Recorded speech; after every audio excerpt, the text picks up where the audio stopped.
Hi everyone, welcome to Practice Problem Inventory 02. This one's going to be all about purchasing inventory in a perpetual inventory system. Let's take a look.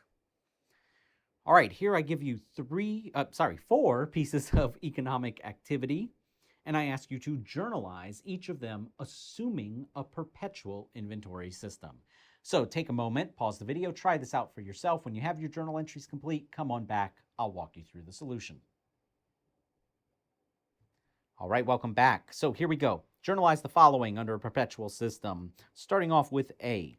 On June 1st, Tiger Inc. purchases $15,000 worth of merchandise, and there are some payment terms associated with that. Now, if we are getting merchandise, that's what we call inventory. So that's our debit here, inventory. We're paying $15,000 for it, so there's the $15,000. Now it gives us some terms. What we can infer from the fact that it gives us terms is that we have not paid for this yet. How do we know that? Well, that's what the terms tell us. This says a 2% discount if paid within 10 days, or the net balance is due in 30 days. Well, the only reason we'd be getting a discount if we pay within a certain number of days is if we have not paid yet. Therefore, the credit to this journal entry is account payable, $15,000. Notice it's a payable for the full amount because we don't know at this point in time whether we are or aren't taking the discount. All right, that brings us to B. On June 8th, Tiger Inc. returns $1,000 worth of damaged goods. All right, we're getting rid of $1,000 worth of goods. If we get rid of that $1,000 worth of goods, we no longer owe money for it. So we can reduce our payable. And we no longer have that inventory. So we reduce the inventory. That's a purchase return. All right, how about C? On June 11th, Tiger Inc. pays for half of the purchase. All right, now here's where we've got to pay close attention. We bought the goods on June 1st, and in fact, I have some poor form going over here that I'm just going to go ahead and correct real quick. We should be dating these journal entries because there are dates in this problem. So June 1, June 8, and now we're at June 11.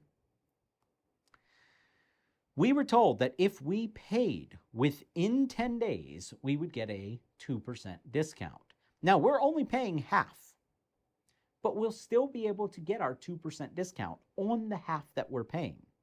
So right now, if we think about what we owe, well, we originally owed $15,000, but we returned $1,000 of it. So we only owe $14,000. All right, so 15 original minus 1,000 returned equals 14,000 owed. We're going to pay half of that. Divide by 2, which means we're going to pay off $7,000 of our balance on this day. However, we are not actually going to give the other company $7,000. Why is that? Because we're going to get a 2% discount because we're within 10 days. So times 2%, pull out my calculator, $7,000 times 0.02 comes out to $140 discount. So now let's assemble our journal entry based on this information. First of all, I am paying off half of my liability, $7,000 down. I am giving them cash, but I'm not giving them $7,000 in cash. I'm only going to give them $6,860 in cash because I am going to get a $140 discount off of that 7. Now, how do I record that 140 discount? Well, it's going to be a credit because notice we were imbalanced, 7,000 here, 6860 over here. So we're going to need that extra 140 on the credit side. And in a perpetual system, that is going to reduce the value of my inventory. Now, whoa, why is that reducing the value of my inventory? Well, let's think about this from a T account perspective. Here's my inventory T account. I originally purchased $15,000 worth. I returned $1,000 worth. According to my inventory ledger, I have $14,000 worth of inventory. And while that may be its market value, the fact is I'm not spending $14,000 on this inventory anymore. I only spent so far $68.60, and I still owe another $7, but if you do the math on that, that is only $13,860. I can't put an asset called inventory on my books for more than what I paid for it. Therefore, by crediting inventory for that discount, I am actually going to reduce the carrying value of my inventory ledger to $13,860. I'm reducing it to what is ultimately the price I'm going to pay for it, which is what I should be doing. All right, let's move on to D.